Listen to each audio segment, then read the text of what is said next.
What's up, guys? In this video we're going to show you how to change this gear selector shaft bushing, also potentially known as the gear selector lever shoe. Because as you can see here, this OEM white piece is kind of sloppy and kind of loose. So after we're done, it's going to be upgraded and it's going to be a nice tighter fit with better tolerances.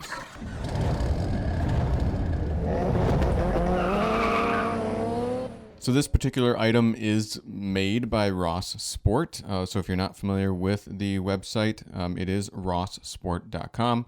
And then if you go to the EVO 7 to 9 chassis side and then go to transmission and drivetrain, you should be able to find it under there on their website.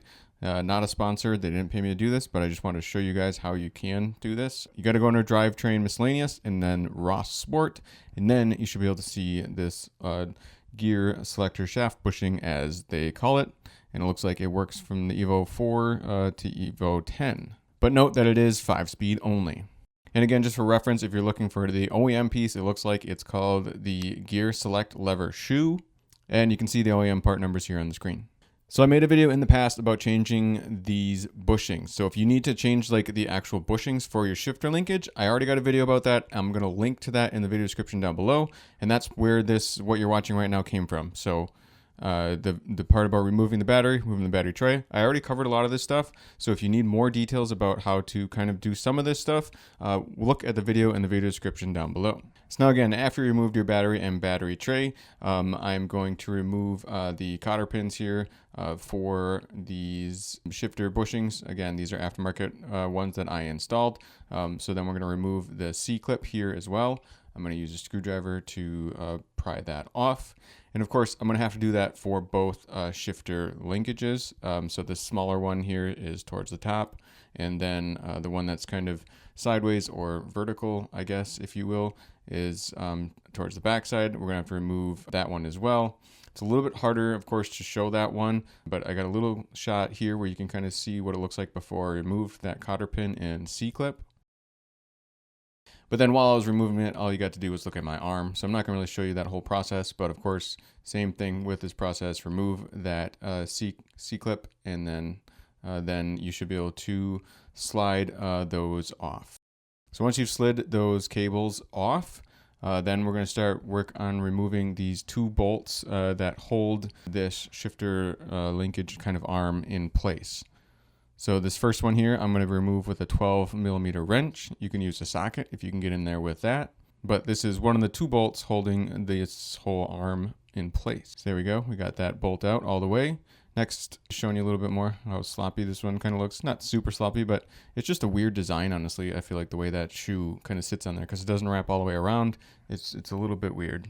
So now I'm going to remove the 12mm nut that holds these arms on this part of the shaft here.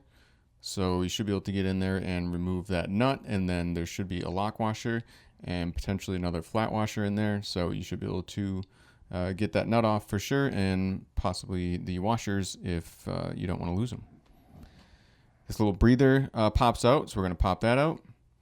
And once that little black plastic breather piece is out of the way, then we should have access to this other bolt that we need to get to. Again, there are two bolts here. You're going to get a little better view of this after I actually remove it all the way. But we're going to need to break that bolt free. Again, 12mm using a wrench. You could also use a ratchet and a socket, whatever you can do to get in there. But then I'm going to hold on to this whole piece and pull that bolt out all the way. And now you can see what it looks like. Once I pull this out, here's a better shot actually. You can see these two holes where the bolts were holding it in place. And this arm here should move freely. Mine's a little bit sticky. I'm going to take these apart and sand it a little bit and then grease it up just to make it less sticky. So if yours is sticking, you should do the same. Removing that washer again there.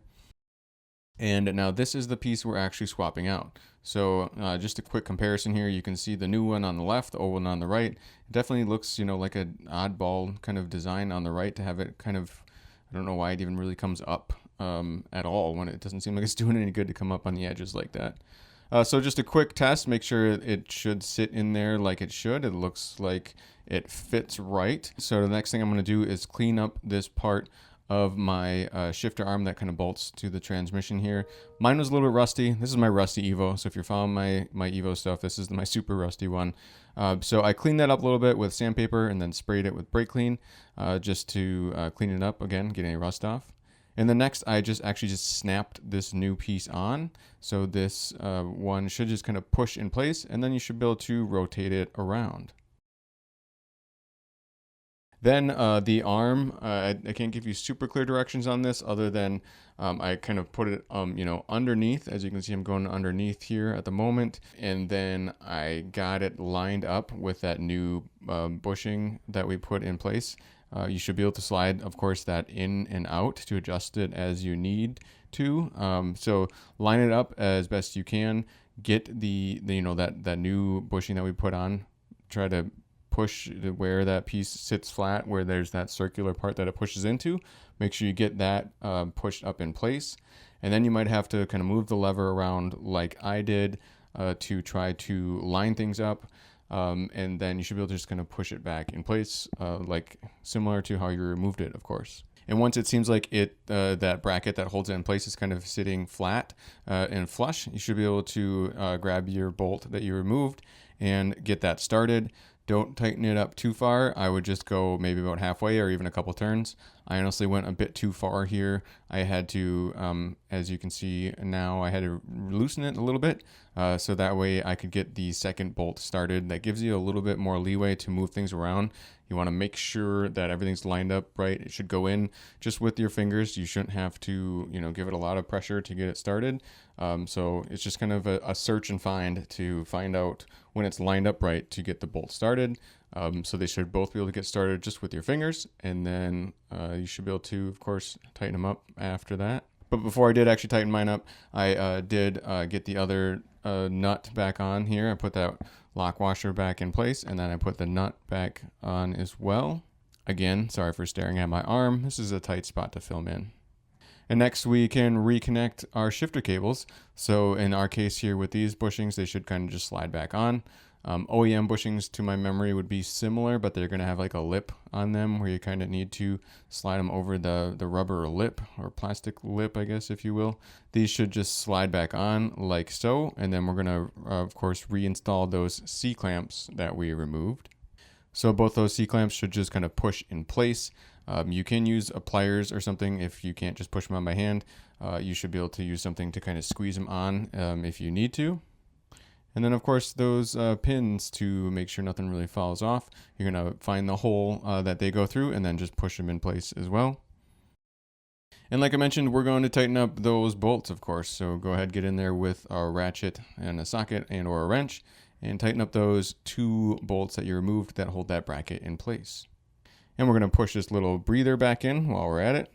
So we'll just use a screwdriver to help us push that back in place. And of course, don't forget to tighten up that nut as well. Again, 12 millimeter. I think most everything here was a 12 mil. So we're going to tighten that up as well. Take a second look, make sure you didn't forget anything. And then while you're at it, why don't you hop in the car and just make sure everything shifts all right before you start putting more of this back together. And now just for some fun, here's what it looks like when you're just kind of shaking the shifter lever when it's in neutral. And I'm going to walk through the gears and show you what it looks like when you're in each gear. So here's first, second, third, fourth, fifth, and reverse. So there you go. It's really not too complicated of a job. Of course, you can put your battery tray back in, and that should have 2 bolts and 2 nuts holding your battery tray in place, and then put your battery back in place, tighten that down, tighten up the clamps. Again, I made a separate video about doing the actual bushings, the shifter bushings. So if you want to watch that, again, that's linked in the video description down below. And as always, I'm just a guy on YouTube who likes to document what he does. So if I did anything wrong, please let me know. Or if you know of a better way to do something, let me know as well. If you noticed any big improvements from making this change, that'd be cool as well. I always like to try to crowdsource comments so we can all help each other out. So leave your comments down below, and that would be greatly appreciated. And of course, if you just want to help me out, a like of the video and all that stuff helps my YouTube channel and all that. And that helps me make more videos. So I always appreciate that as well. But as always, this is Paul from Boosted Films saying thanks so much for watching.